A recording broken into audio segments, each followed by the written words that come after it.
오늘은 제5강입니다. 오늘 내용은 제자도 제2장 신앙의 단계 2에 해당하는 내용상으로는 사람 주체에 대한 이야기입니다. 신앙의 단계 1은 하나님 주체가 되죠. 그리고 신앙의 단계 2는 사람 주체가 되는 겁니다. 그러니까 전체 흐름은 어떠냐면 신앙의 단계가 구도자에서부터 시작해가지고 하나님을 향한 신앙의 진리를 향한 어떤 길을 찾고자 하는 그런 마음의 동기가 생기고 나서 기독교 신앙을 접해가는 흐름 중에 어떤 단계를 쭉 이야기를 하는데 그 전반적인 앞의 단계를 하나님 주체라는 걸로 그 내용을 특징화했고요. 그 후반에는 사람 주체가 되는 겁니다. 그러니까 이제 구도자가 되어서 하나님을 향해서 길을 찾아가는 중에 하나님의 어떠함을 발견하는 단계, 하나님의 어떠함을 발견하고 기독교 진리를 만나고 기독교 진리를 통해서 내가 또 세상이 세계관이 변화되는 어떤 경험을 하는 거죠. 이건 전적으로 하나님이라는 존재를 통해서 내한테 다가오는 어떤 진리에 대한 발견이니까 이러한 내용들은 다 내가 만든 것이 아니고 하나님의 뜻, 하나님에게 속한 어떤 진리의 영적인 면면들이 내가 발견을 하는 거야. 그러니까 이 내용은 내가 한 게 아니라는 거야. 사람 편에서 사람은 그냥 하나님을 향해서 진리에 대한 갈망, 나의 결핍을 끌어안고 하나님의 어떠한 것을 찾으려고 하는 그 구도적인 마음뿐이었고 그 신앙의 사건이 그 다음에 몸으로 오게 될 때 그 모든 것들 하나님으로부터 온 거라는 거예요. 그런 면에서 그 내용들은 하나님이 주도하시고 하나님이 의도하시고 하나님이 관장하신 것들을 내게 주셨다라는 그런 측면에서 하나님 주체라는 겁니다.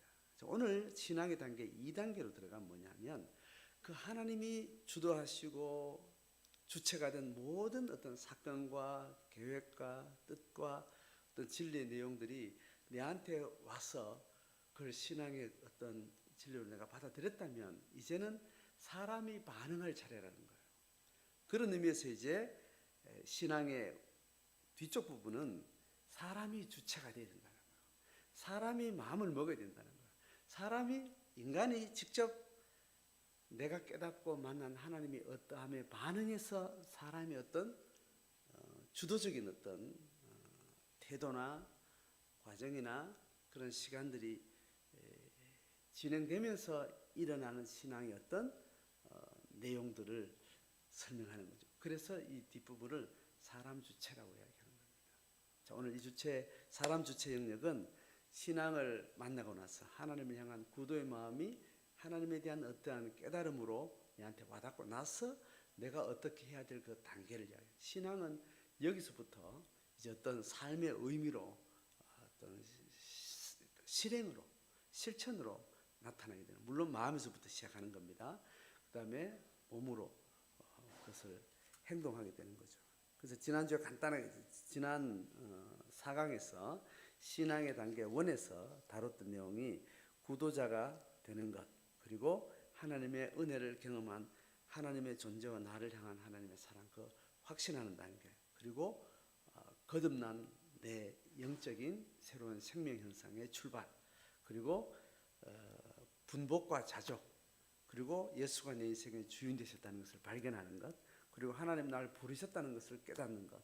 그래서 그 부르심 앞에 내 인생은 그냥 우연히 던져주고 우연히 태어나서 살다 보니까 그냥 이렇게 우연히 산 것 같지만 하나님이 내 인생에 언제 어떻게 어떤 상황에 누구의 가정에 태어나서 이런 상황을 통해서 내가 이런 삶을 살게 된 모든 정황 자체가 하나님이 나를 불러서 나를 하나님의 의미 있는 인생을 사는 한 영혼으로서 거기에 세우셨다라는 의미에서 내 삶 자체가 소명이라는 것을 깨닫는 거예요.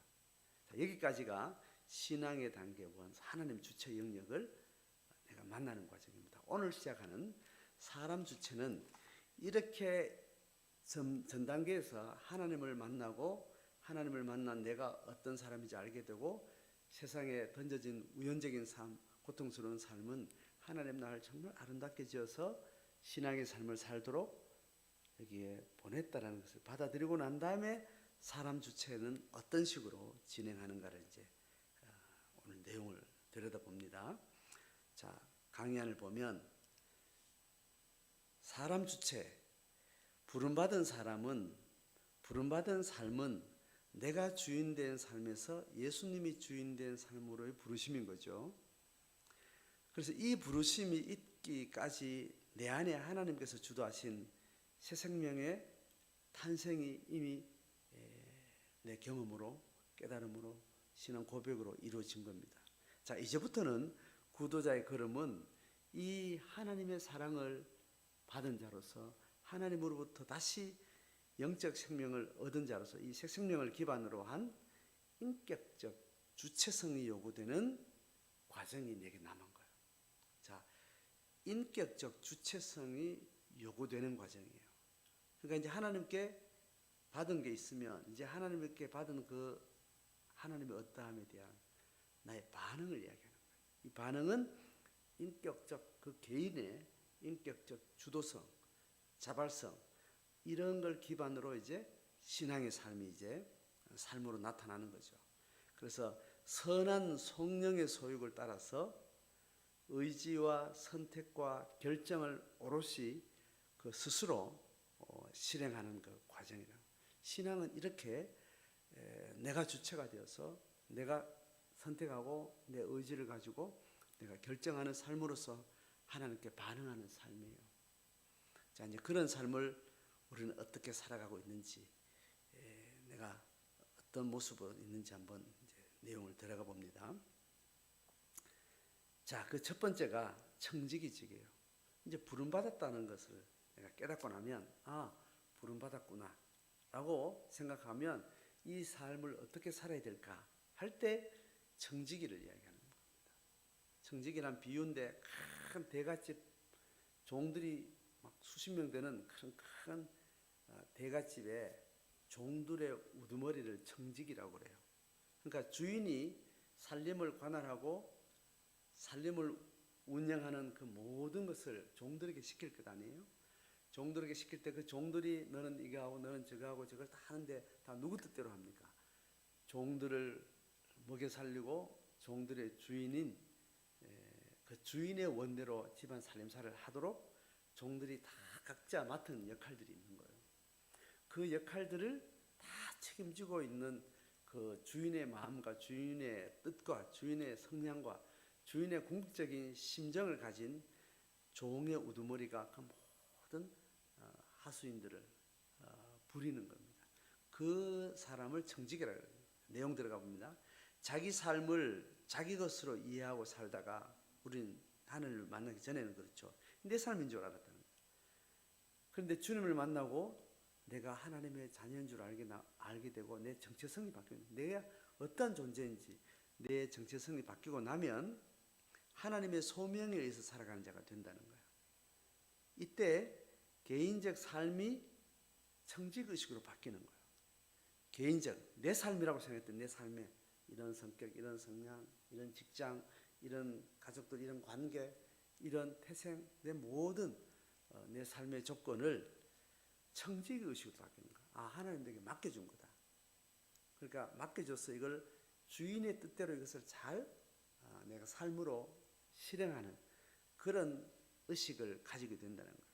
그래서 나의 몸, 건강, 어떤 경험, 지식, 대인관계, 시간, 물질 이 모든 것을 나를 소명하신, 나를 부르신 주님의 뜻을 따라서 그걸 잘 실행하는 그런 사람으로서 내 삶에 대한 태도가 바뀌는 거예요.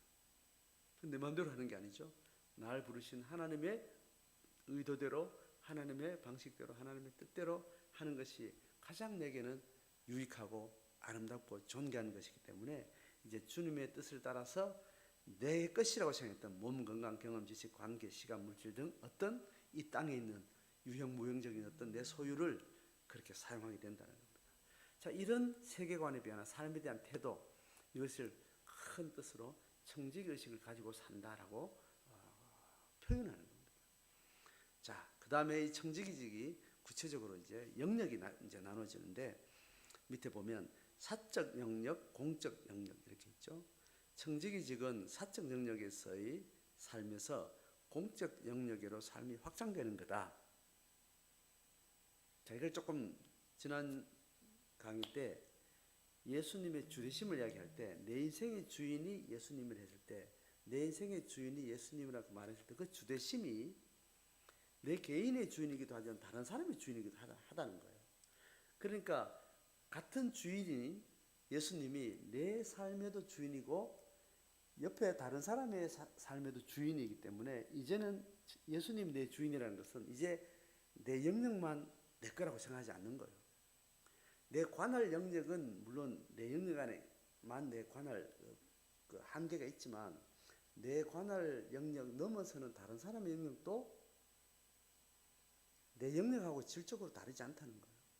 그러니까 내게 네게 구별되지 않는 그런 하나됨의 관점으로 내가 중심에 있지 않고 다른 사람도 내 중심과 다르지 않는, 그러니까 예수 그리스도의 주인 되심의 입장에 있어서 나는 첫째 아들이라면 둘째 아들 내 동생은 남이었는데 내가 부모님의 마음의 심장을 더 갖게 되니까 부모님은 나를 사랑하는 사랑이나 부모님이 내 동생을 사랑하는 사랑이 동일하기 때문에 나와 동생은 다르지 않은 동생의 내로 한 몸이라는 느낌을 갖게 되는 거죠. 자, 그런 의미에서 청지기직은 사적 영역의 삶에서 공적 영역으로 삶이 확장되는 거예요.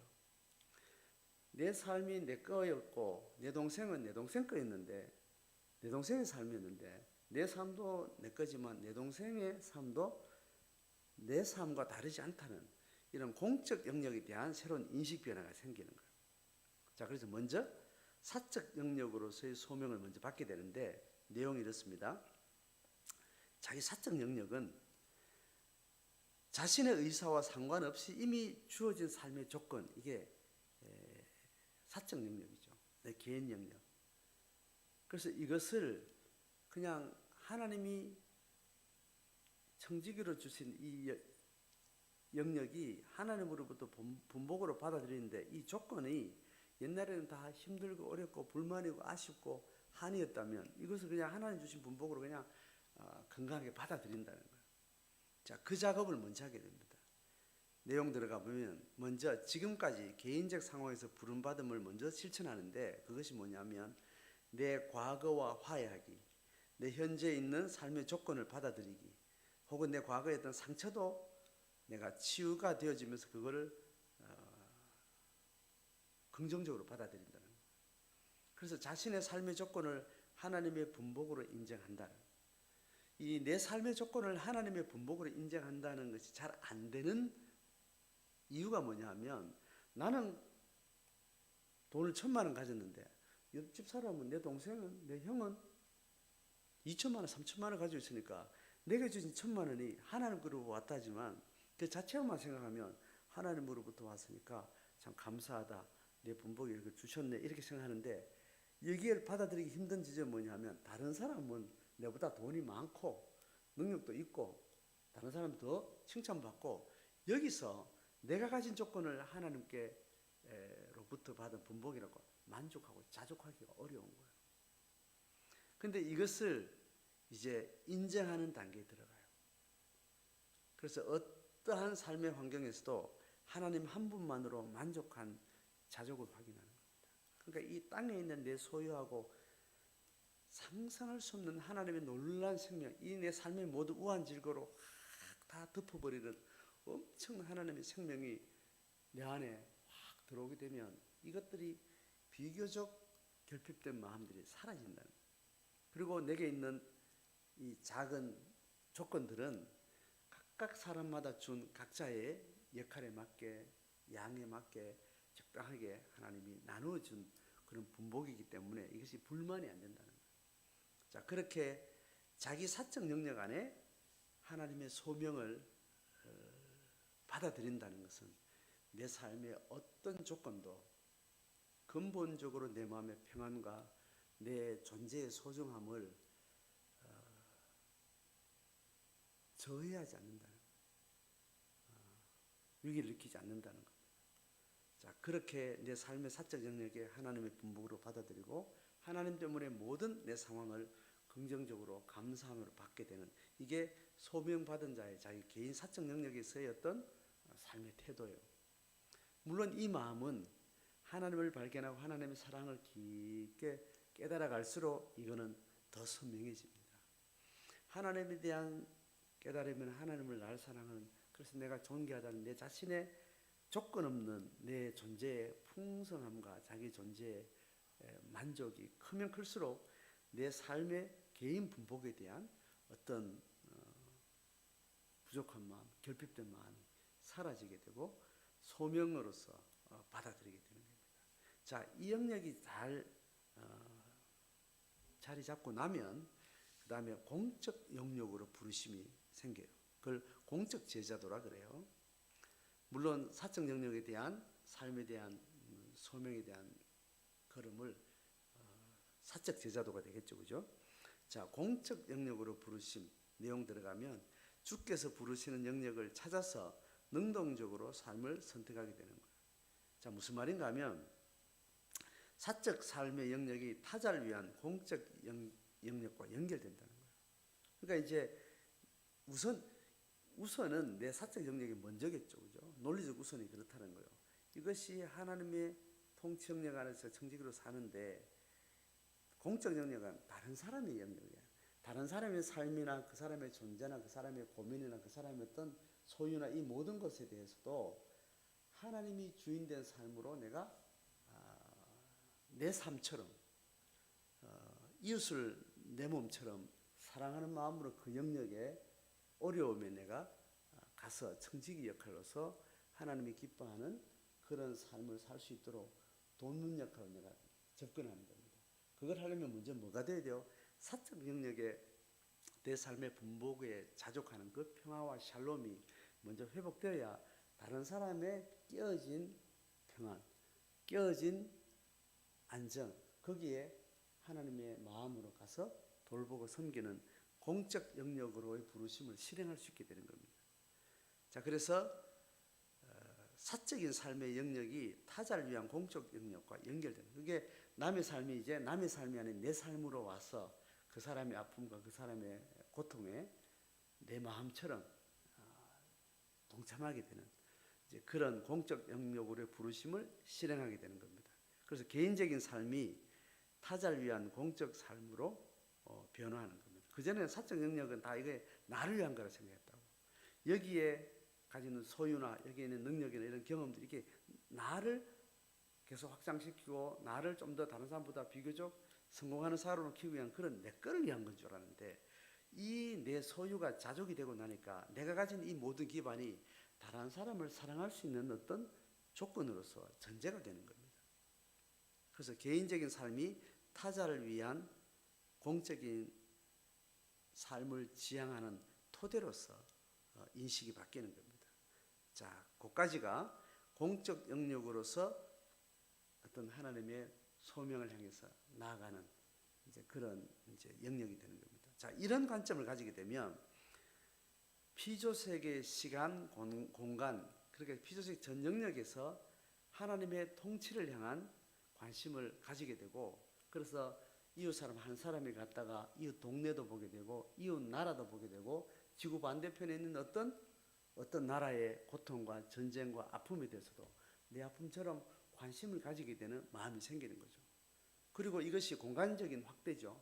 시간적인 확대는 뭐냐면 20년 전에 30년 전에 이 대한민국 한반도에서 혹은 일본에서 혹은 지구촌 어느 한 지점에서 누군가 고통한 집단적인 어떤 상처와 아픔과 어떤 재앙이 있었다면 그 시간을 초월해서 그 과거를 향해서도 그들의 아픔에 마음을 아파하며 그 상처가 치유되기를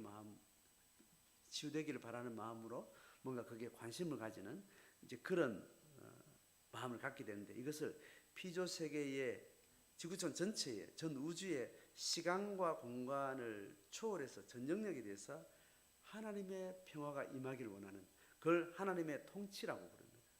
하나님의 평안과 하나님의 기쁨, 그 회복을 위한 관심을 바깥으로 가지게 되는 거죠. 그래서 인간을 창조하신 목적이 창세기에 하나님의 피조 세계를 다스리도록 아담을 위임하잖아요, 그죠? 이것을 하나님 나라라고 얘기하는 겁니다. 그래서 이제 개인 사적 영역에서 공적 영역으로 관심을 넘어가는 것은 지구촌 끝까지 가는 겁니다. 우주 전체를 향해서 가는 겁니다. 그것이 첫째 아담에게 하나님이 부여했던 하나님의 피조 세계를 잘 다스리라는 인간을 지으신 그 목적과 연결되는 겁니다.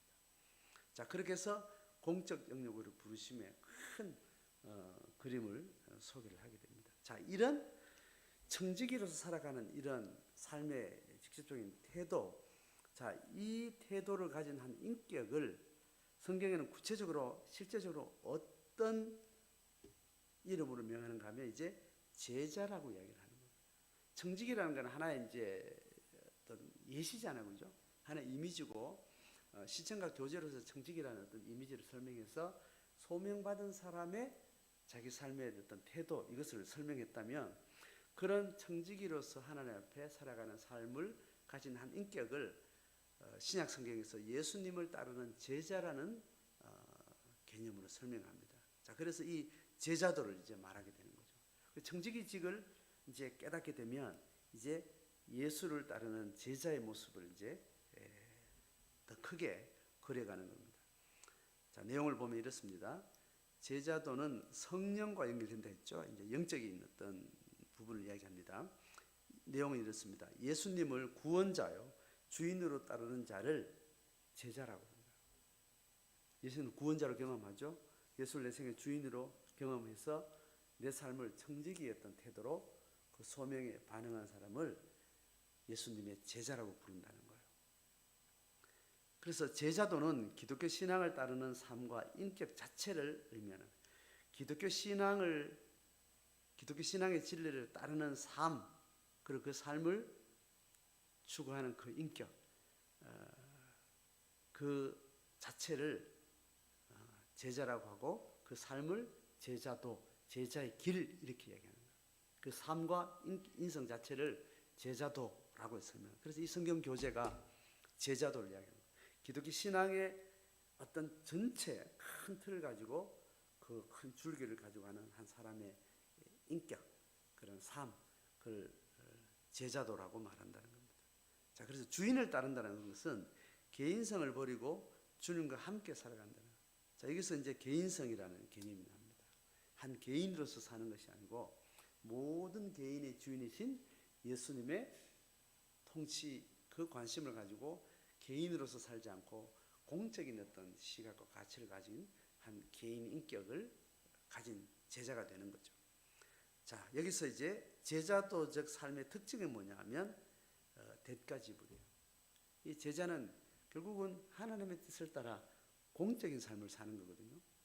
사적인 삶을 살지 않고 다른 사람과 우주 만물 전체를 하나님의 통치의 원리대로 거기에 관심을 가지고 사는 사람이라는 거죠. 자, 그렇게 해서 여기서 대가지불에 대한 성경이 가르치는 그 대가지불은 뭐냐면 개인의 영역, 개인의 이익 추구, 개인의 어떤 자기 권한, 자기 권력, 자기 어떤 이기적인, 자기 중심적인 어떤 추구, 이것을 내려놓는다. 이 대가를 하나님께 드리고 공적 영역에 어떤 가치를 추구해 간다는 거예요. 제자는 결국 공적인 또 하나님의 관점에서 피조세계 전체를 향한 관심을 가진 영혼육의 사람인 거죠. 그래서 여기서 대가지불은 항상 개인을 추구하는, 개인의 이익을 추구하는 것을 포기한다는 거예요. 자, 이것이 이제 제자도의 내용입니다. 또 그 다음에 제자도는 두 번째 문단에 보면 두 번째 중보자에서는 성령님의 사역이 활성화되는 거예요. 자, 그러니까 제자는 개인의 삶을 포기하고 예수님의 주인된 삶의 공적 영역에 세계관을 가지고 살아가는 거기 때문에 이것은 사람의 육적인 욕망에 매이는 어떤 그 틀을 벗어나야 돼. 이것을 할 수 있는 영적인 힘을 누가 주도하는가 하면 성령이 주도하는 거예요. 그러니까 제자의 삶을 결국은 성령의 사역에 굉장히 많이 이제 노출되지 않으면 이게 불가능한 거죠. 그래서 제자는 성령님의 사역을 이제 경험하게 되는 겁니다.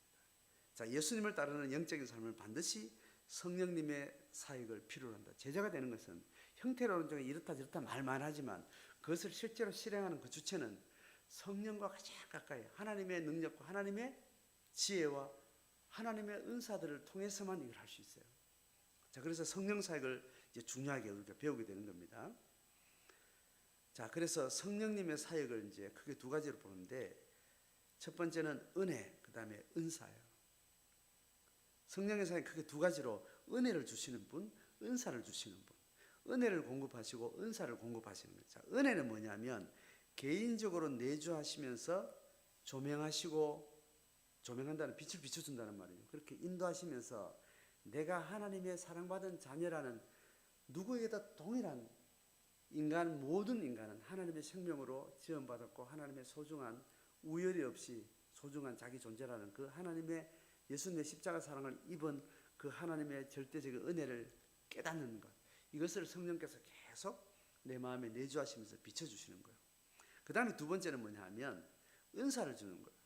자, 이런 은혜 받은 여러 사람들이 모여 있잖아요.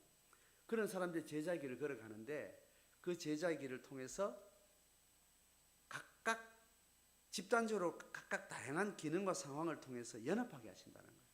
그러니까 받은 은혜는 똑같은데 각각 역할이나 기질과 성향과 그 분량은 다양하다는 거예요. 자, 그런 다양성을 하나님께서 각자에게 부여하셔서 그걸 잘 통합해서 하나님의 뜻과 하나님의 계획에 잘 수정될 수 있도록 다양한 역할을 주셨다는 이것을 각자가 받은 선물이라고 말하는 은사예요. 선물은 받아도 되고 안 받아도 되는 거죠.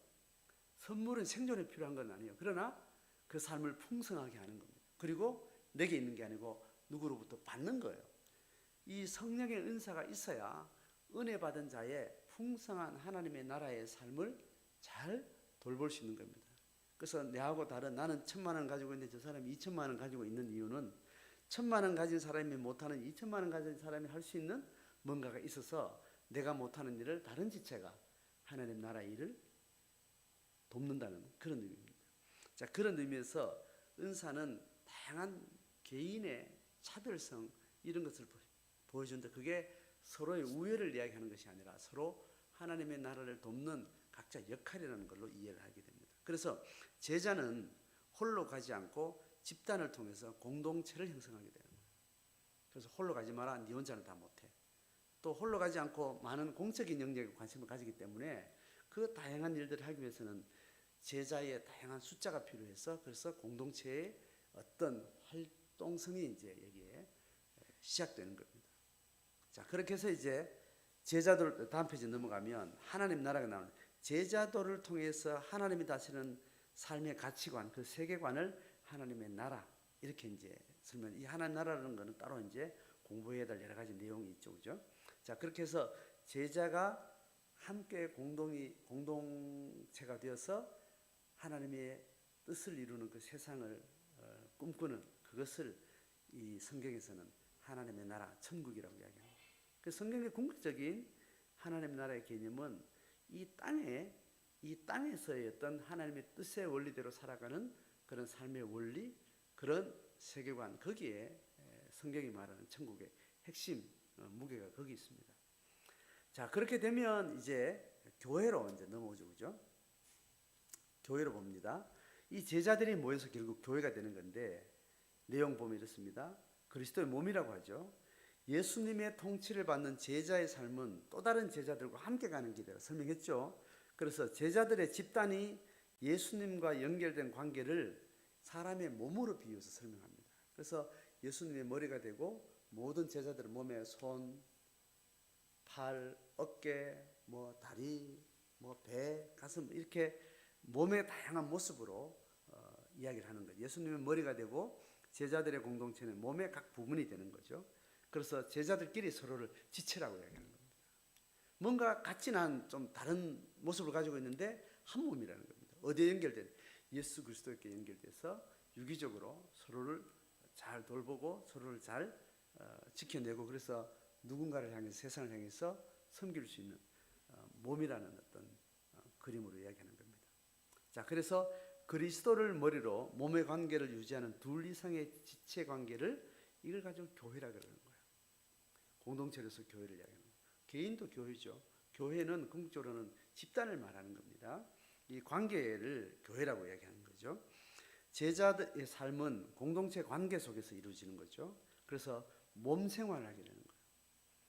몸이라는 비유로 우리는 유기적 생활을 하게 된다는 거죠. 결국 신앙생활은 구도자요, 확신자요, 소명자지만 이제 사람 주체로 넣으면 제자요, 공동체고, 몸이고 곧 교회가 되는 겁니다. 자, 그래서 이제 교회가 뭔지를 우리가 여기서 선명하게 정리를 하게 되고, 그래서 교회의 본질은 내적으로는, 개인적으로는 제자면서 겉으로는 그 제자들의 관계 집단이에요. 그냥 모여있는 숫자가 이렇게 모여있다는, 그 복수적으로 이렇게 한 개체들이 모여있는 그걸 교회라 그러지 않습니다. 관계를 맺고 있다는 거예요. 어떤 관계? 예수 그리스도를 머리로 한 지체 관계를 가진 그 관계를 교회라 그러는 겁니다. 모여있는 게 교회가 아닙니다. 물론 관계는 모여있기도 하지만 떨어져 있지만 그 자체는 관계를 핵심으로 이야기를 하는 겁니다. 그래서 보통 우리가 기독교 신앙에서 교회는 겉의 형태로 교회라고 우리 이미지를 많이 가지고 있습니다. 이거를 다시 우리는 재구성해야 됩니다. 내 교회가 뭐냐 하면 어떤 집단이나 어떤 종교적 형태를 이야기하는 겁니다. 내 교회는 뭐냐 하면 누구와 관계를 맺고 있느냐, 내 삶과 이 신앙에 대한 삶의 실제를 누구와 교감하고 누가 논의하고 누구와 뭔가 그걸 함께 추구하느냐, 그게 교회예요. 그럼 교회는 일단 나하고 타자와의 일단 둘 관계가 최소한 되면 교회가 되는 겁니다. 그래서 내가 소속하는 종교 집단의 무슨 지역 교회 안에 참된 교회를 가지고 있는지를 돌아봐야 돼요. 그래서 진짜 교회는 내가 소속하는 일정 정한 어떤 시간에 정기적으로 예배 출석하는, 그게 반드시 교회가 아닙니다. 교회는 내가 영적인 가치를 교류하고 있는 그 대상이 교회가 되는 거예요. 자, 그렇게 해서 교회 개념을 정리하고 나서 자, 교회 생활로 넘어갑니다. 자, 교회 공동체가 실제적으로 활동하는 존재 방식을 교회 생활이라고 이야기합니다. 자신의 삶을 청지기직으로 살고, 또 주대심의 고백으로 살고, 또 삶의 예배로, 일상의 삶의 예배로 드리는 그 일상을 다른 지체들과 나누고, 또 그 나눔이 성령의 지혜를 통해서 하나님의 은혜와 은사를 충분히 경험하는 그 관계 활동을 교회 생활이라 그러는 거예요. 예배에 참석하고 또 그들과 이 삶을 나누고 그 마음을 드리고 함께 기도하고, 이 자체를 교회 생활이라고 이야기하는 거죠. 그래서 교회 생활은 홀로 생활과 함께 생활로 서로 어우러지는 겁니다.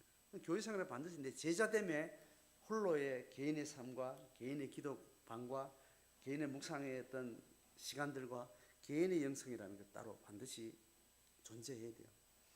그 사람이 또 누군가 함께 도모하는 관계활동, 이 두 가지가 동시에 존재하면서 교회 생활은 이루어지는 겁니다. 자, 그래서 홀로 영성과 함께 영성 두 가지 개념이 중요합니다. 자, 홀로 영성은 홀로 주님과 관계 맺으면서 묵상하며 자신의 삶을 돌아보는 생활이다. 자기를 돌아보는, 이거를 자기 목양이라 해요. 내가 예수님의 양이기 때문에 성령의 도움으로 내가 나를 돌보는 거예요. 성령이 나의 자의식을 통해서 자기를 객관화하고 자기를 성찰하고 자기를 묵상하고, 그렇게 하면서 성령의 지혜를 구하면서 자기를 목양하게 합니다. 골방 생활에서 그렇게 하는 거죠. 그 다음에 함께 영성은 이제 그런 홀로 영성을 가지고 지체들과 서로의 삶을 나누고, 홀로 생활에 필요한 어떤 영적인 힘이나 어떤 사역과 삶에 대해서 더 풍성한 빛을 얻는 그런 관계 활동, 관계 어떤 작용, 그걸 함께 영성이다. 그래서 함께 영성은 결국은 개인 홀로 영성을 극대화해 나가는 게 목적이에요. 그러니까 개인의 신앙생활이 함께의 목적을 위해서 함께 한다는 이것보다는 함께 하는 게 이유가 뭐냐면 개인의 삶을 풍성하게 세워가는 것이 목적이에요. 자, 그 이 두 가지가 같이 잘 어우러지는 그런 교회 생활을 내가 하고 있는지 오늘 나눔을 통해서 돌아보면 좋겠습니다. 자, 그래서 이 홀로 영성과 함께 영성을 잘 하기 위한 이 제자들의 중요한 경건 훈련으로서 제안하는 것이 이제 마지막 단락이죠. 이 두 가지를 잘 집중하기 위한 방법으로서 묵상 일기를 훈련한다는 겁니다. 그 내용이 뭐냐면 생활의 사건 상황들을 자세히 나누는 거예요. 그걸 기록하는 거죠. 자, 그리고 그 사건들 속에서 자신의 마음이 어떤지를, 자, 혼적인 영역의 마음이 어떤 것을 나누고, 그러고 나서 말씀의 진리에서 깨달음을 얻고 혹은 성령의 음성을 듣는 그런 활동을 하는 거죠. 그래서 내 안에 육신의 소욕과 성령의 소욕을 분별해서 육신의 소욕은 내가 제거하고 성령의 소욕을 따라서 내 삶을 잘 집중해 나가는 이런 작업을 하기 위해서 묵상 일기를 잘 써서 다른 사람과 관계 활동에 시간과 어떤 내용을 풍성하고 집중을 잘하기 위해서 묵상 글쓰기를 묵상 일기를 쓰는 것을 훈련하도록 제안을 저는 하는 겁니다. 이거는 성경에서 뭐 이야기하거나 법칙이 있는 건 아니죠. 교회 활동을 잘하기 위해서 묵상 생활도 해야 되지만 우리가 글을 쓰고 또 자기 목양의 어떤 내용을 잘 정연하게 하기 위해서 묵상 일기를 쓰는 훈련. 자, 이것을 하게 되면 우리가 서로 나눌 때 굉장히 집중할 수 있고 깊게 들어갈 수 있습니다. 자, 우리가 늘 이 교회 생활의 가장 핵심은 셀 모임이잖아요, 그죠? 셀 모임 소그룹에서 나눌 때 이걸 잘하기 위해서 시간적으로 더 풍성하게 하고 내용적으로도 잘 다루기 위해서 묵상 일기를 잘 쓰는 사람은 훨씬 깊고 정연하게 풍성하게 나눌 수 있습니다. 자, 그 일기 쓰는 개인 과정은 점점 훈련되어 나가겠지만 그 하고 별개로 우리는 이제 셀을 통해서 이런 삶을 나누게 되는 거죠. 자, 오늘 사람 주체 쭉 설명을 드렸는데 이 내용을 가지고